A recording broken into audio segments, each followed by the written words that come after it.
Please start.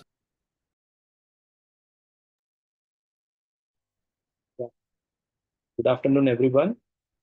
I'm Dr. Parag Shankarrao Dekate. I'm Clinical Director of Pediatrics and Head of Pediatric Intensive Care at KIMS Cuddles, Kondapur, Hyderabad. And today we are all here to go through a very interesting topic. Again, very, very important topic, identification of a shock, how to choose inotropes, something about sepsis, something about antibiotics. So I'm going to navigate you through a lot of different presentation. And at the end, if we have some questions, we will discuss about those things.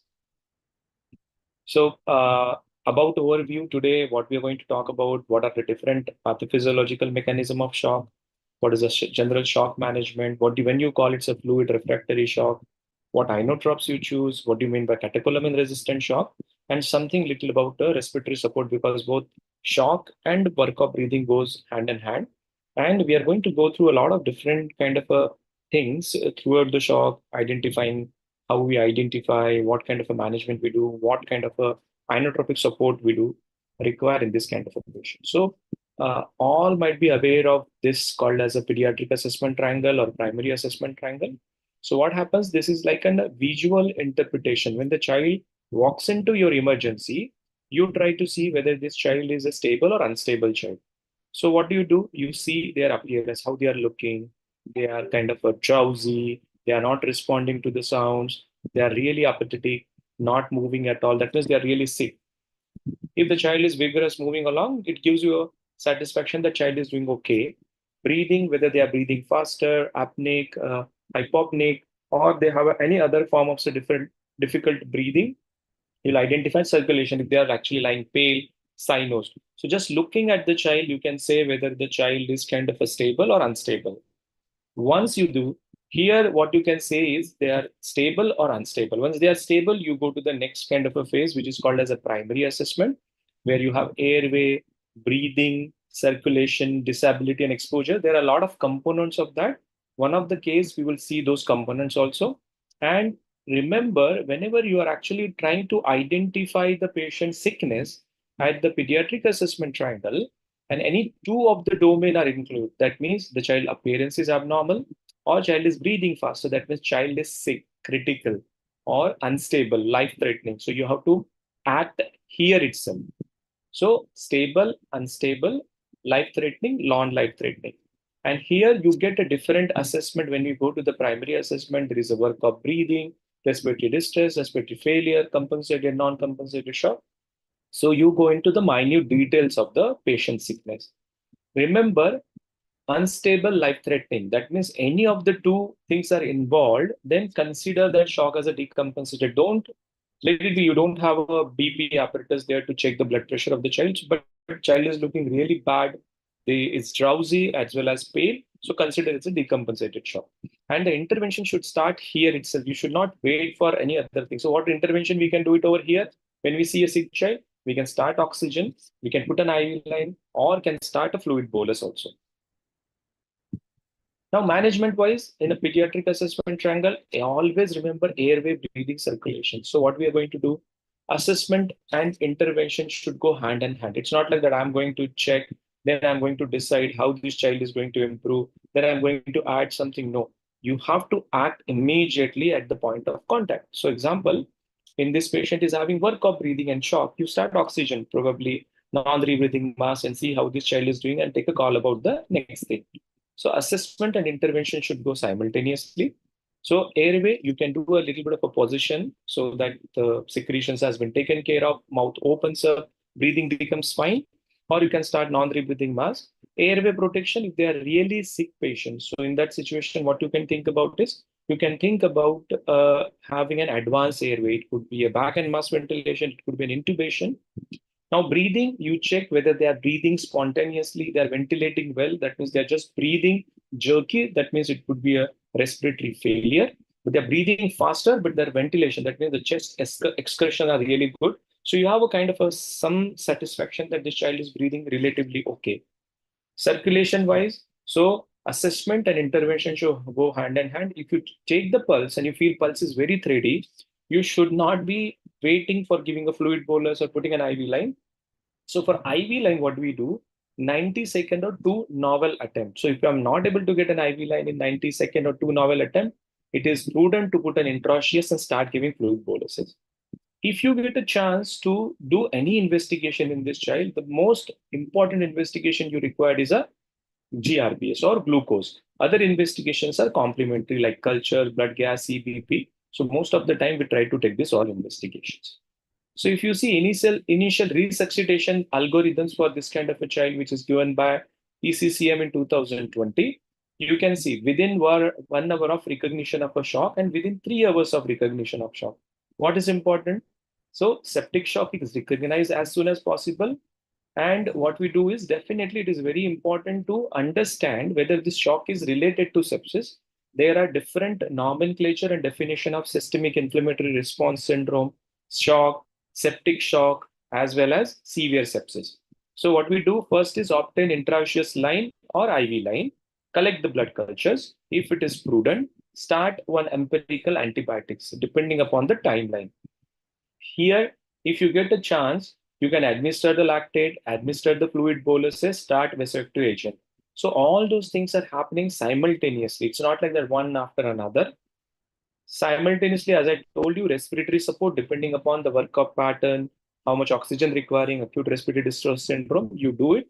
Other allied things which is really important is, which are helpful in managing this patient is steroid, in refractory shock, avoiding hypoglycemia, hypocalcemia, nutritional support. And when the shock is not collected, we're talking about a very advanced management. So it is prudent to have IV line, blood culture, antibiotics, and administration of a fluid by 1 hour, and rest of the thing by the end of 3 hours.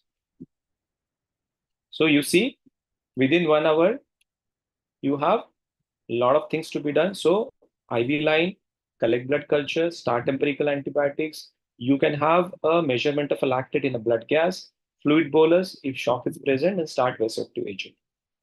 Here also, as we said, respiratory support is very important. Fluid and vasoactive titration and continuous reassessment, allied therapies, which is required. So physiologically, if we talk about any shock, we should think about two: compensated and decompensated, which is basically an epidemiological definition. So what happened in a compensated shock? That I am or the patient is able to maintain the blood pressure, but other things will be there. So tachycardia will be there, low 3D pulses will be there, CFT will be prolonged, child might be drowsy, but he will maintain or she will maintain the blood pressure. In a decompensated shock, whether any feature is there or not, that means whether tachycardia is there or not, whether poor pulses are there or not, but blood pressure has to be less than fifth centile. And everybody knows what do you mean by fifth centile. Usually age, whatever 70 plus age in year into 2. So example is a 2-year-old child, 70 plus 2 into 2. So the minimum possible systolic blood pressure is 74. And this is very important. Consider shock as a decompensated unless and otherwise proved. That means any child coming to you, consider it's a, you can say decompensated shock, whether you know or not. So there are different kind of other categorization of a shock. Very, very important. Distributive shock, one of the most common shock we see in an infection in pediatric age group, called as a septic shock. What do you mean by distributive shock? So what happens is what we have over here is, so we have a tank, which is a full of you can say blood. And what happens in a sepsis or a septic shock, you will get some kind of an inflammation. So the blood vessel will dilate. So example, I have a tank with a 5 liter of blood. Now my tank has become bigger because of the vasodilatation. Now, whatever the 5 liter of blood was already there, now it is actually relatively less for the tank. So this is called as a distributive shock. And what we see, we get a venodilatation, arterial dilatation, or vasodilatation, which is responsible for this shock. And that is the reason of a white pulse pressure. Hypovolemic shock, everybody knows you have a diarrhea, you have a bleeding. Cardiogenic shock, when my myocardium is not contracting well, the contractility is very less. Obstructive shock, when there is an obstruction for the flow of blood coming out of the right or left ventricles, preferably left ventricle. So there are different kind of a shock we see. This nomenclature is now already obsolete, but it might help you in some of the case scenarios. So you have a condition which is called as a cold shock. Cold shock means peripheries are cold. So there could be two possibilities in cold shock. Cold shock can be because my heart is not contracting well, or my systemic vascular resistance, or my blood vessels are really, really vasoconstricted. That's why there is no blood going into the circulation. So that means what is happening is my SVR is high, my blood vessels are really constricted, and my heart is also low. So what is happening here is what we are seeing is a cardiogenic shock. So why it happened? So heart is not contracting well, so there is no ejection. To counteract that, what will happen is body will try to increase the catecholamine drive. So it will constrict the blood vessel, thinking like that it might improve the blood pressure, but it is not happening. Now, second is the cardiac output is high. That means the heart is functioning really, really on the higher end of a elastance. My systemic vascular resistance is low. That means my blood vessels are bigger. So what is happening is heart is trying to catch up with that because the diastolic blood pressure depends upon the systemic vascular resistance. In that situation, what will happen? You'll have a wide pulse pressure, and this is called as a swarm shock, or sometimes mostly we call it a septic shock or a distributive shock. Now, third situation where the same patient who is coming here, septic shock, is untreated. So what will happen is my SVR will also go down slowly, slowly because already it is getting dilated. Then what will happen is my heart contractility will also go down. So my cardiac output is also low, SVR is low, and my peripheries are cold. Why peripheries are cold? My SVR is so low and my heart is very, very, very, very weak. So it's not able to pump the blood. So these are the different physiological pattern of shock you'll get it. So these are the different medications available to use, and we are going to go through a case scenario also, how to choose an inotropes also. So you have a dopamine. We know that the effect, dopamine is a prodrug. So basically you have alpha and beta receptor action. Dobutamine, again, commonly used currently all over the pediatrician, but this is almost an absolute drug because again, it has a very high chronotropic agent. That means it will increase the heart rate as well as it is a dromotropic. That means it will improve the conduction. So it has a high chances of having arrhythmias. Again, it causes vasodilatation because of the beta 2 receptor. Rather than dobutamine, low dose epinephrine is a better choice. So in epinephrine, you have two options: vasoconstrictor, some vasodilator. You get a vasodilator effect on the lower doses of epinephrine, which is 0.05 microgram per kilo per minute. And then you have the vasoconstrictor effect, which will give more than 0.05 microgram per kilo per minute. Norepinephrine, it doesn't have any action on the heart. It is mainly related to vasoconstriction, no action on the lungs, no action on the heart. It is just constricting the blood vessels. And you have vasopressin. The beauty of vasopressin is it is not dependent on the catecholamine receptor, alpha or beta. It is independent of the catecholamine receptors. So when we call it a fluid refractory, so remember, whenever we are giving fluid to any patient, three things can happen. So shock and we are giving fluid. So there might be an improvement, and we'll come to know how this is an improvement. Heart rate will come down, blood pressure will improve, pulse volume will become fine, acidosis will become better, and child will start passing urine. So we are not worried about that. This is a good scenario. Here probably we'll give 20 ml or 30 ml or 40 ml and we'll stop over there because there is an improvement. But if there is no response means there is no change in the blood pressure, no change in the heart rate, pulse volume, with or without features of fluid overload. So what will happen here is there is no change in the heart rate, there is no change in the blood pressure. That means the patient is not having any response to the fluid. So you can say like that, it is a fluid refractory shock. That means there is no response of a fluid in changing the blood pressure or perfusion. Now, if we keep on giving fluid in improvement patient without understanding that fluid is improving the everything, but if you keep on giving, pushing too much fluid, what will happen? You'll start getting fluid overload. Or without that also, without improvement also, you gave some fluid to some patient, they will start having a fluid overload in the form of they might have a tachycardia, blood pressure will go down, tachypnea, oxygen requirement, saturation will go down. So all those things suggest there is a fluid overload. So whenever you are giving fluid, you can have three things. Either you can have improvement, you can have no response, or a fluid overload. So whenever we see these two scenarios, there is no response or a fluid overload, then comes the role of a inotropes. So these are the situation where we are not able to maintain the blood pressure or perfusion with appropriate fluid, or there is no response to the fluid, we think about inotropes. So now about new current guidelines, they have a differentiation where to give how much fluid. So example, just go through that. So with intensive care unit, so you are in the unit where there is an ICU, what they say is abnormal perfusion or with or without hypotension. That means the child comes with the prolonged CFT, pale and all those things. Those are features of, so you can give 10 to 20 ml per kilo.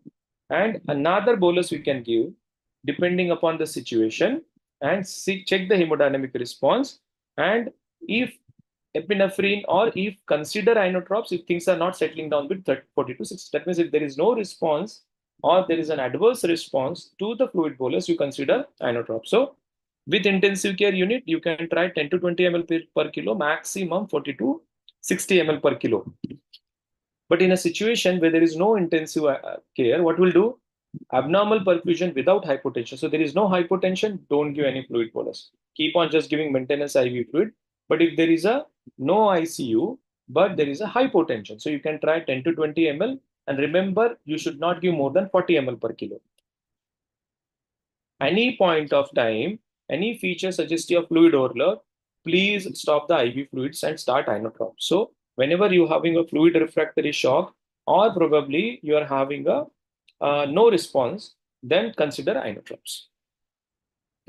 Very, very important things, and everything depends upon this diagram. I would say everything in the body is about oxygen carrying capacity and cardiac output. So if you see, the oxygen carrying capacity depends upon saturation, hemoglobin, and PO2. The cardiac output depending upon where we are actually, stroke volume. So stroke volume depend upon preload to both right and left side. So preload to the right side is CVP, preload to the left side is pulmonary arterial occlusion pressure. Stroke volume, again, afterload depend upon the pulmonary vascular resistance and systemic vascular resistance. And then you have a contractility. So all these two together will decide which inotropes we should consider. And everything in the shock, even the best possible definition of a shock is basically there is a difference between the demand and supply.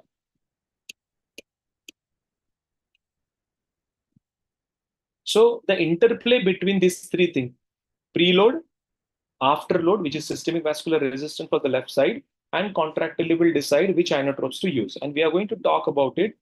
Remember, a lot of units, they follow first start epinephrine, norepinephrine, then milrinone, or dopa, dobuta, epinephrine, norepinephrine. There is no march in inotropes. We have to understand the physiology of shock and start the appropriate physiology-specific inotropes. And we'll talk about it, how to think about it, how to kind of start about it. So as we discussed, cardiac output is low. That means heart is not functioning well, or contractile is less, but SVR is high. Because SVR is high, the vessels are constricted and heart is not contracting. They will feel cold kind of thing. In this situation, what we have to use? We have to help the cardiac output. That means we have to help one, start some medication which will cause contractility of the heart, as well as it will, the systemic vascular resistance, which is actually constricted, should dilate. So inodilator. So what are the inodilators? You have milrinone, you have a low dose epinephrine 0.01 to 0.05, and sometimes people start dobutamine also. Now you have a second situation where my heart is functioning very, very fast. It's trying to cover up the diastolic blood pressure, which is very low because of the low systemic vascular resistance. So SVR is low, contractility, because it is like trying to compensate for that. So what will happen is here my contractility is good, but my peripheries are dilated. So I have to use one medication which can cause constriction. So we have a norepinephrine, vasopressin. Both of them doesn't have any effect on the heart. Then we have a third scenario, mainly it happens in the sepsis patient, which doesn't get treated here. They come where the heart is also kind of a dysfunctional, not contracting, and my vessels, which are also getting vasoconstricted to maintain the blood pressure. So you have a medication, we have to require medications where it will, so SVR is also low here and cardiac output is low. So what we have to do is we have to give a medication which will improve the contractility as well as make the vessel constrict. So we have adrenaline and dopamine. Now, when we call it a catecholamine resistant shock, exact definition we don't know, but requiring two inotropes. So what are the catecholamines? You have adre, noradre, dopa, dobuta. So if any of them is requiring more than two inotropes in a good doses, most of the time they accept 0.05 microgram per kilo per minute, then you should consider starting steroid. So other things should be considered here is, there are a lot of literature related to that. I'm not going into detail of that. Steroid, thiamine, vitamin C, vitamin B12, these three last things corresponds, we call as a mitochondrial resuscitation. But mainly in a catecholamine resistant shock, the medication which is very important is steroid. So again, the literature says there is a weak recommendations. The dose accepted is 50 milligram per meter square per day. This is really important because the normal steroid secretions in the body is 25 milligram per meter square per day. And it came from the basic steroid requirement, as I told you. No steroid if the shock is controlled with fluids and inotropes. Yes, steroid, not controlled shock. That means you are requiring two more catecholamines. And ideally, before giving steroid, take the cortisol levels, send it for that. You can give in the emergency a cortisol, hydrocortisone, and once you see the level of cortisol is appropriate, you can stop. Other thing, depending upon the respiratory pattern, you have non-rebreathing mask, nasal prong oxygen, face mask oxygen. You can actually do a primary ventilation if there is a pneumonia which is causing shock, or this patient is requiring very high inotropic support because lungs also take a significant amount of a blood supply. So if you splint the lung, probably it will help the heart to contract better. Other type of support, we have HHFNC, NIV intubations, depending upon the work of breathing and support.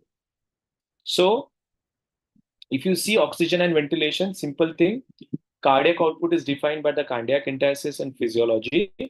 Oxygen carrying capacity defined by the respiratory because depends upon the oxygenation and hemoglobin. And saturations is controlled by oxygenation and ventilation, SaO2 and PO2. These are the things which interplay between delivery of oxygen. So how respiratory support help all those hard kind of things is it improve the oxygen carrying capacity, comfort the patient, and most of these shock patient have a mild tachypnea. So it will kind of the excess burden which was there on the heart, it will take it off and it will improve the delivery.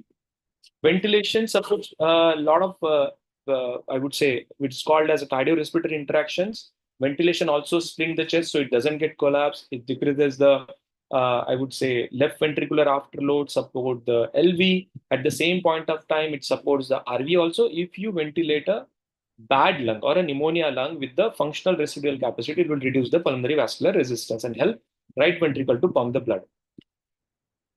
So oxygen and ventilation support, if you talk about it, is a part of a cardiac support or a part of a respiratory support. That means a patient coming with only cardiac involvement, then general support, you can give comfort oxygen, which will improve the oxygen carrying capacity. You can start NRM and decide about continuation depending upon the situation. You can give short NIV support in the primary cardiac, basically fluid related, or my heart is not contracting, what you called as a cardiac dysfunction, and intubation is required as a part of a cardiac support. Is there is a high inotropic support, and basically you see like there is a lot of blood splinting towards the lung, then you can support the respiration. But it can be a primary respiratory support also. There is a patient who is having a shock, can also have a pneumonia. So depending upon that, short-term support is required. If there is a moderate work of breathing, X-ray infiltrates are there, disease specific, and some require intubation. If they have associated very bad shock, bad pneumonia, ARDS, and cardiorespiratory failure. So what are the soft pointers which says that we are actually clinical pointers that we are dealing with the shock? So cardiac, everybody know, will be tachycardia. One of the first feature for hypovolemia is a low pulse pressure. Your pulse pressure will start going down and is commonly seen in the dengue patient. If you see dengue patient, their pulse pressure will be less. Pulse volume, blood pressure, cardio, CFT, temperature, peripheral and central temperature difference more than, I would say, 3. Respiratory tachypnea, most of these have a metabolic acidosis, so they will be more tachypnic, drowsy because less blood is going to the brain. And again, urine output is a very good marker of a prelude. Why? Because the organ which receive maximum amount of blood supply per gram of their weight, first is the adrenals and second is kidney. So if the kidney is getting a good amount of blood supply, that means my blood supply to the other organ is relatively okay, because the first place where actually we are going to do some trouble and decrease the blood flow is a kidney. So we talked about it, compensated and decompensated shock. So always consider that. Now about inotropes. So what clinically everybody says is you should consider inotropes when you are at 30 to 40 ml per kilo. Once you started using 30 ml per kilo of fluid bolus, start actually inotropes. Again, very important, physiology specific, not like an inotropic march. Initially, if you don't have a central line, you can use EJ and start giving those inotropes. High dose might require central line. Yes, you can. Commonly use our inopressor. I said ino means contracting the heart. Pressor is means compressing the blood vessels. You have dopamine, adrenaline. Inodilators, again, compressing the heart and dilating the blood vessels. You have dobutamine and milrinone. Vasopressor, only constricting the blood vessels. We have norepinephrine and vasopressor. Same diagram, which we talked about it. Very, very important. And it is an interplay between these three things: preload, afterload, and contractility. That means preload is CVP, afterload is SVR, and contractility will decide which inotropes to be used. We had this discussion again. So fluid therapy, there is a lot of discussion which one we should give it. We should give it crystalloid, 5% albumin, balance, buffered solution. So many things are there. But at this moment, the most important thing is a normal saline. And it's dictum to use normal saline unless and otherwise proved, and it is not found to be inferior to anyone. So clinical assessment after each bolus, when you are giving a fluid bolus, we should keep on monitoring this child.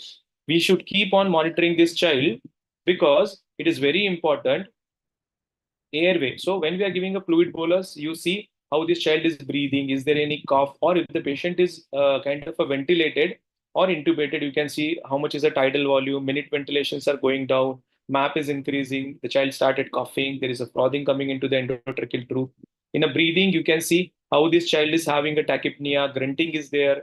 Desaturation creeps. Their oxygen saturation is slowly going down. They are requiring more oxygen, or they are requiring a higher oxygen support. In a cardiovascular, you can actually auscultate them and say, is there any gallop, tachycardia, hepatomegaly is there, hypotension is there. So all those things are really important when we are thinking about bolus. So either you can have improvement in the hemodynamics and all those things are not there, or you can have the deterioration in the form of all those kind of a feature. That means you started having fluid overload. So we talked about it, how much volume should be given. Usually with ICU, you can use up to 40 to 60 if you have an ICU. If you don't have an ICU, 30 to 40 ml per kilo. There is some concept of critical volume. It is not like that you keep on giving volume, the child will keep on improving. There is a certain volume at that point of time. Even if you push more volume, child is not going to improve. So we are going to have all those assessment throughout the things. We discussed about it. We should be very sensitive about overload, and either you have a 90 seconds or 2 novel attempt to put an IO line before giving any fluid bolus. Further fluid therapy in the ICU specifically, or sometimes in advanced emergency, depend upon CVP, IVC collapsibility, pulse pressure variation, echo, and we'll talk about it. Are we feeling aortic velocity? Passive leg raising technique, which was done usually possible in the adults, where what happens is we try to raise them leg and see any improvement in the blood pressure, pulse pressure, heart rate, and all those things. But in echo is very well dynamic. So we have IVC, ventricular volume, and pulse pressure variation. So this is that passive leg rising test. What happens is the semi-recumbent position, and suddenly we make them 45-degree passive leg rise. And what we do is with this, what we check, any changes in the heart rate, any change in the blood pressure. If the blood pressure changes by 10 points, that means the child is responsive to the fluid and passive leg rising test is positive, and you can consider the fluid bolus. So now this is a CVP and echo guided IVC. So what happens is you can see this patient is on dopamine. You have adrenaline. So you can see 124 heart rate and pulse. You can see 75 and 43 blood pressure. What we should do? Shall we give fluid bolus or not? So let's talk about it. So shall we give fluid bolus? My blood pressure is less in this child, which is a little bit bigger for this age. And now I do an echo and you see this IVC. You can see IVC, it's stiff. Stiff means with the breathing, inspiration, it should collapse. It's not collapsing. It is staying very kind of a thin or thick. That means there is no lack of, or there is no kind of a variability of the IVC. What it means that means my tank is full. So what it understand is that in spite of my blood pressure is less and my IVC is full, means my blood pressure is low. That doesn't mean I should give a fluid bolus. Why? Because if I give more fluid bolus, I'm going to harm this patient because my IVC is completely full. What happened here is when we put a pressure over the lever, what has happened is the CVP went from 7 to 16 and there is not much of a change in the blood pressure, and heart rate also went up. So that means CVP is not, or basically CVP is not the priority, or which is going to tell us. It might help you in monitoring, but IVC is. So in this patient, the best probable management would be starting inotropes. So non-collapsing IVC or congested IVC suggests that the fluid state is the overload side, and we should avoid giving more fluid in this patient and should consider inotropes. So now you see this. So you can see heart is functioning a little bit faster, and you can see here, this is a left ventricle, this is an aorta, and what you can see here, it is not contracting well. If you see, they are not approximating each other. So that means my heart is globular, having a lot of volume, and it is not able to eject that all volume. So probably there might be some. So that means what it suggests is either there is a ventricular dysfunction or my ventricles are so big they are adequately filled. So, and giving more fluid bolus in this patient is not going to help. So my heart is completely nicely filled. You see,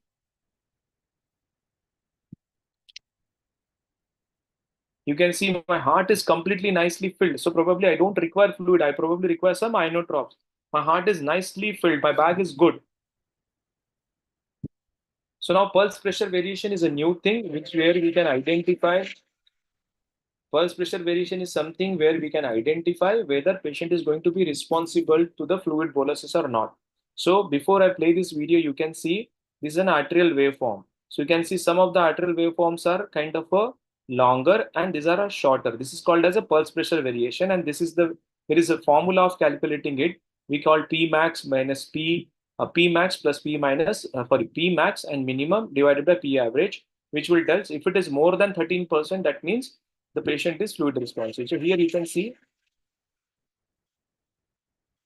so there are occasions where my artery line is showing there is a good amount of pulse pressure variation.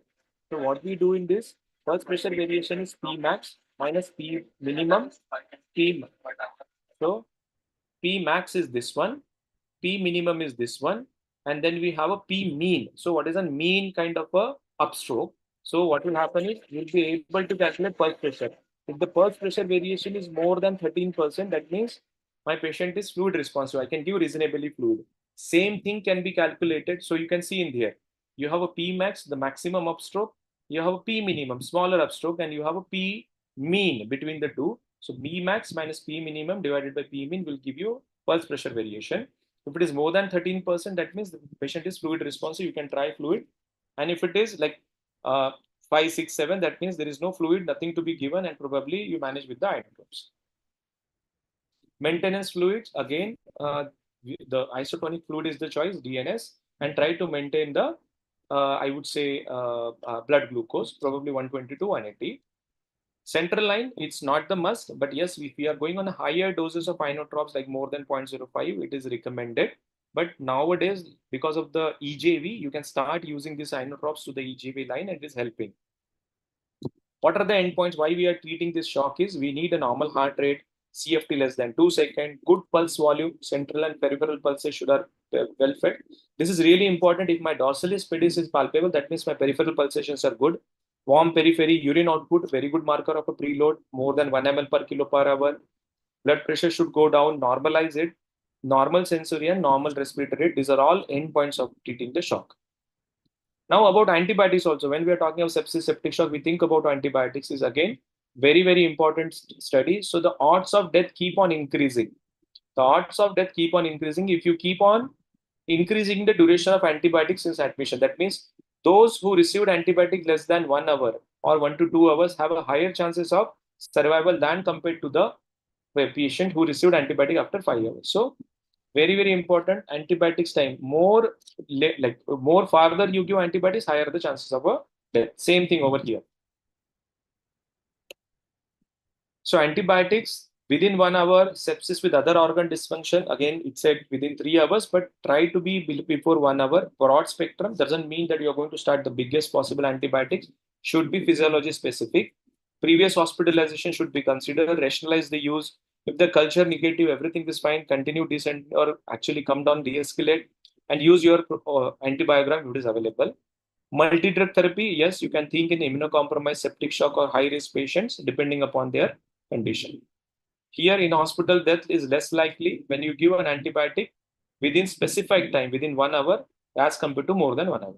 So we are going to talk about some cases, how to actually consider inotrops, and then I'm going to navigate through some of the other presentations also. So 8-month-old child, previously healthy, cough, cold for 3 days, irritability since 1 day, poor feeding was there for 1 day, some suck rest cycle was present, and presented to ER in tertiary care hospital. This is the presentation. So you can see child is having work of breathing, subcostal traction, apathetic, moaning, grunting is there, highly, extremely tachycardic, tachypneic. Okay. highly tachypneic and tachycardic is there. And you can see CFT also here on the right side. CFT, you can see mottling is also there. That means there are obvious features suggestive of shock appearance and there is a perfusion related issue. So when this child came, you can see the child airway is open and stable, but child is tachypneic, saturations are low, crepitations are there. Circulation, if you see heart rate is there is a tachycardia, CFT is 4 seconds, blood pressure is on the lower side, 74/40. Peripheral pulsations are poor, skin temperature is cool, and CNS look relatively okay. So in this child, what is the possible diagnosis? Previously healthy, there is no fever, nothing. So we are dealing with something which is primarily causing the cardiac involvement. So it could be a myocarditis. And categorization of the shock, again, here the blood pressure is maintained. So if you consider there is a tachycardia, poor perfusion, but what happened is the most important thing is blood pressure is maintained. That means we are talking about a compensated shock. Now, how much fluid should be given? Are you going to give fluid or not? So very, very important things. Are we going to give a fluid or not? So let's come back to the same diagnosis or a chart what we are talking about initially. So here you just see preload, then you have afterload and contractility. As I told you, these three things are going to discuss. We are going to discuss about. Just give me 1 minute. I'm just.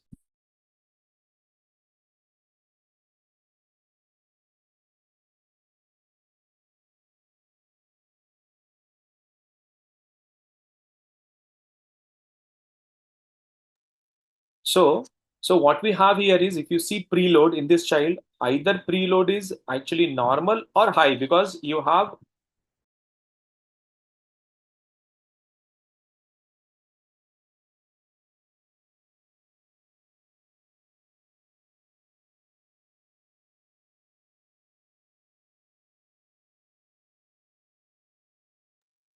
So what we have over here is, sorry, I was just feeling a little thirsty. So we have a compensated shock. Why we are calling compensated shock is there is a tachycardia and the blood pressure is on the maintain. So this is a 8 months old child. So the minimum systolic blood pressure possibly is 70. So it's a compensated shock. Now, whether we are going to give fluid bolus or not. So if you see history in this child, let's go back. So what has happened in this child is, so cough, cold, irritability, poor feeding. So there is a possibility that this child is little bit dehydrated. Okay, and you cannot be really dogmatic that the volume is taken care of unless and otherwise you give volume or you do an echo, and in the echo you see IVC is kind of a full, then you can say, okay, this child doesn't require more fluid bolus, but most of the time it is not available. So what will happen is here, as we discuss, we will try with 10 ml per kilo fluid bolus. So once we start at 10 ml per kilo fluid bolus, what we will see? Either we will see response or deterioration or no response. So we will see whether this is overloaded or not. And depending upon the respiratory support, we started NRM, we gave IVC, sorry, NIV, HFNC, depending upon what things are required. So what happened is after giving a fluid bolus, the heart rate was remained same, but the blood pressure came down. So the blood pressure came down. That means what is exactly happening over here? That means if I give a fluid bolus, my heart is becoming weaker. So what is happening here is now the peripheries are poor. So what is happening here is just consider our contractility. Remember, the systolic blood pressure corresponds to the contractility. So my systolic blood pressure came down. That means my contractility came down. Now, what has happened to the diastolic blood pressure, which correspond to the systemic vascular resistance? Again, what has happened is it has also came down. That means my contractility is less, my SVR is also less. So which inotropes I should consider? I should consider an inotropes which is actually inotropic and vasoconstrictor. So inoconstrictor. So what are the inoconstrictors? You have dopamine or adrenaline. So what has happened in this patient? Again, I am just wanted to make the scenario differently so that you understand. What happens in our case is 30 ml per kilo fluid bolus was given. And what has happened is even after that, the blood pressure remained. Actually, blood pressure came down to 72 to 70. So we discussed one scenario over here. Second scenario we're discussing over here. So somebody gave 30 ml per kilo fluid bolus and the blood pressure came down from 70 to 40 to 70 40. That means blood pressure came down. Heart rate little bit improved, but peripheries are still cold. So what we should do out here? So what has happened is my systolic blood pressure has came down and there is not much of an improvement even after 30 ml. That means my tank is full. So there is no further bolus which required.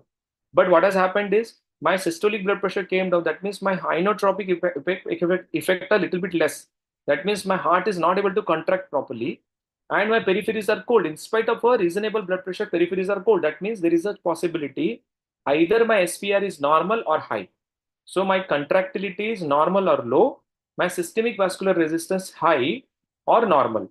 So here, in this kind of a situation, what you will use? You will use a medication which will contract the heart. So inotropy and will dilate the blood vessels. Inodilator. So you have a inodilators which are available. So you can use again certainly you can use dopamine, but main of thing is low dose epinephrine and milrinone.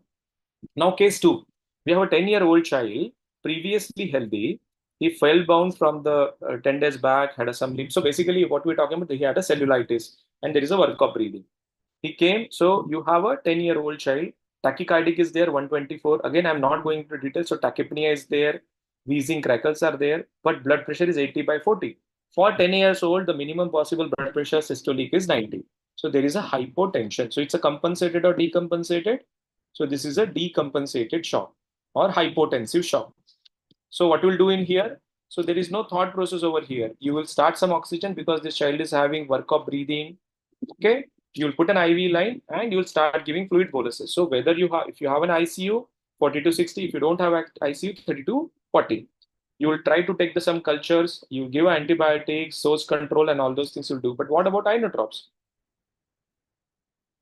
So I will stop this presentation and we'll talk about this case. I will project one other presentation.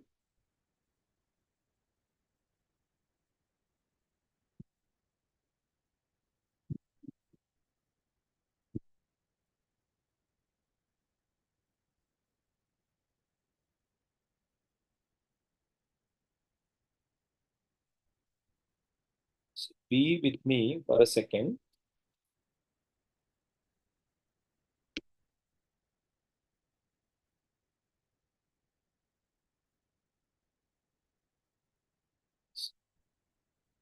We are good to go.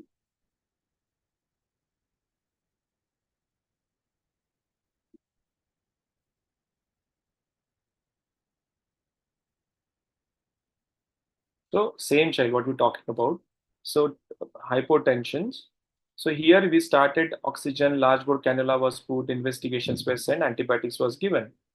So in this child, what has happened is after 30 ml per kilo fluid bolus, work of breathing increased and the lever started going down. Then what is the reason for that? So once we gave a fluid bolus, what has started having work of breathing increased lever size. So that means this child started having a feature suggestive of fluid overload. So in that kind of a things, saturation started decreasing. So lungs started having kind of, I would say, flooding of the, and now what we can call is a fluid refractory shock, because after fluid there is no response, that is one thing, and after fluid there is deterioration, that means I cannot give more fluid. So if I landed up in this scenario, now heart rate is 140, still tachycardic, tachypneic, and you have a low blood pressure. So what we should do? So now again going back to the same thing, preload, afterload, and contractility. So here preload is what? So you saw that the child started having features of seepage or patients of fluid overload. So that means my tank is full or overfull. Now, second thing is contractility. So contractility corresponds to the contractility systolic blood pressure. So my 80, it is not less than the normal, which what we want is 10-year-old 90. So that means my heart contractility is less. Now what happens to the SVR? My CFT is flush. That means my systemic vascular resistance is very, very low. So SVR is very, very low. So now what medication I should use? I should use something which is actually contracting the heart. And what has happened is my vessels will get kind of which are vasodilated will get constricted. So what I will use? I know constrictor. So this is the way we would probably able to decide about which medications to be done.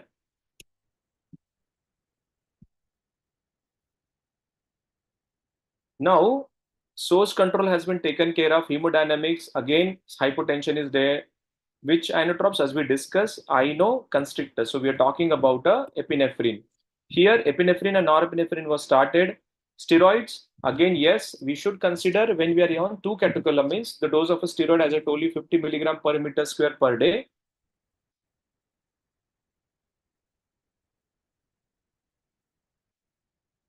Yes, and there are few things I wanted to show you. One more presentation where we'll talk about it, then we'll take a questions.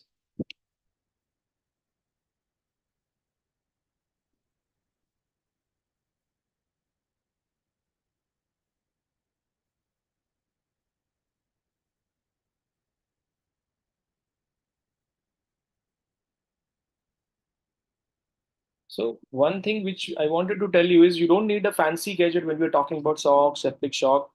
We have had enough of episodes of Ebola and diarrhea, which we have managed without all those things. What we require, heart rate, again, you don't require fancy gadget, pulse volume, you can check with the hand, blood pressure, central peripheral, urine output, sensorium, hepatomegaly, all those things doesn't require any kind of a monitoring. Can be properly calculated by diaper weight. And if you ask the best other way, I want a monitor is probably a saturation monitor. I'll keep on sharing some interesting things so that.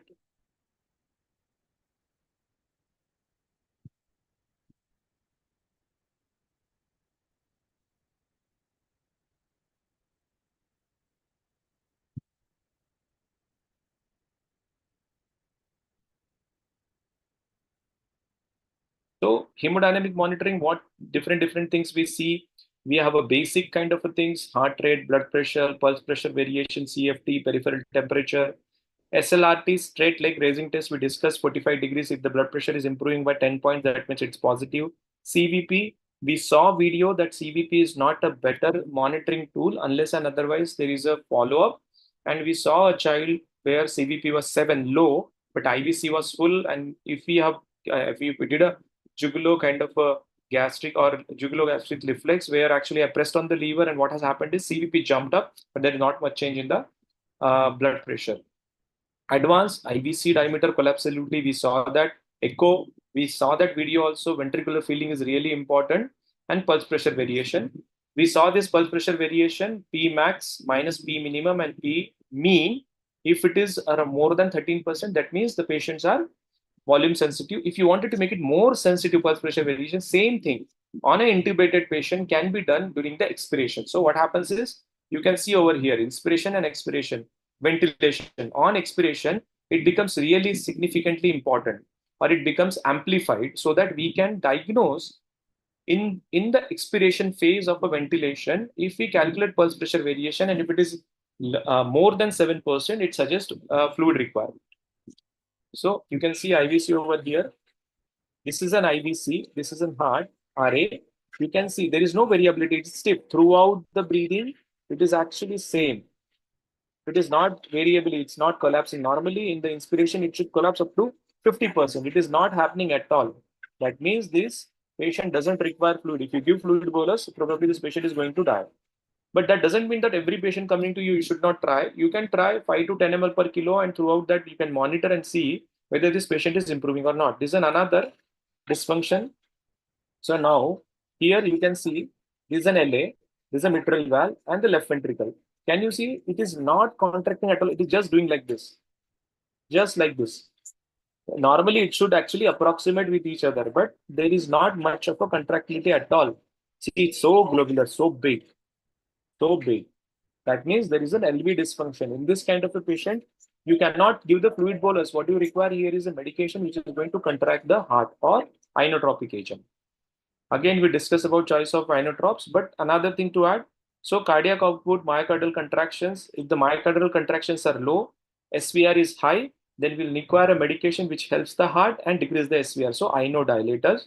If the cardiac output is high, that means heart is functioning very kind of at the higher curve of elastance, but the SVR is low. So we are talking about a scenario where you can say a 10-year-old child having a blood pressure of 110 by 40. So what is happening is 110, which is on the higher side of the normal. And that means my contractility is really good. Systolic blood pressure corresponds to the stroke volume. So it will become, the contractility will become low, and already the SVR is low. So they will hand it from warm shock to cold shock. Here we require a medication which is kind of a causing inotropy and increasing the systemic vascular resistance. So you have adrenaline and dopamine, and there are conditions where cardiac outputs are okay, but SVR is very high, or cardiac outputs on the higher side. What we are talking about, we are talking about a hypertension or hypertensive emergency. What we use over is vasodilator.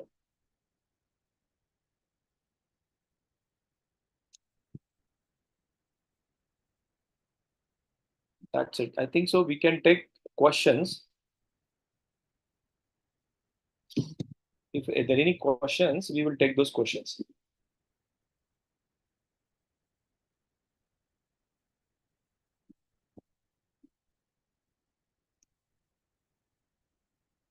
I would put the most important slide is this.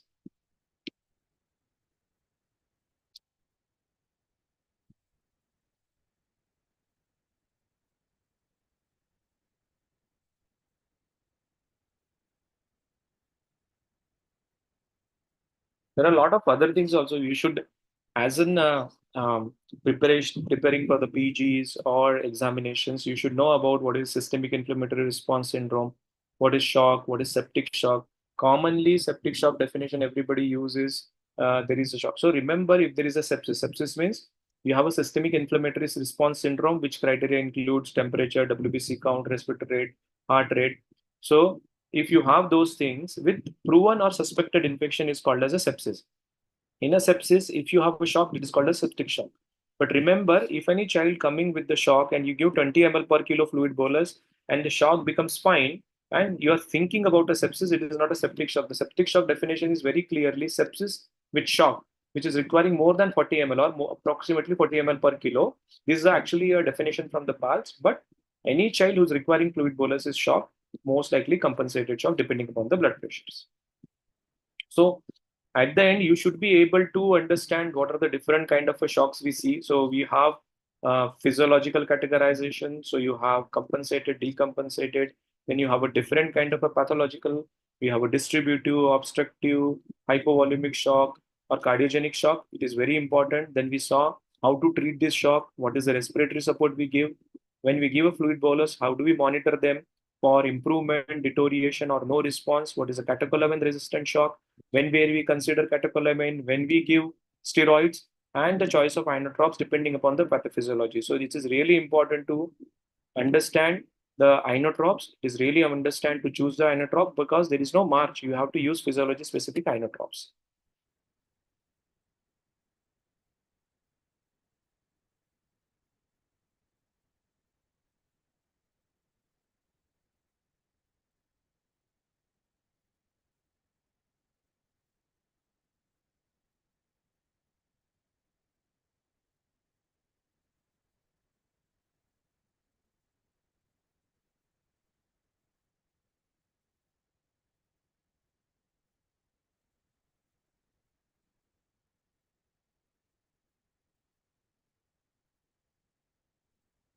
We'll wait for some questions if around.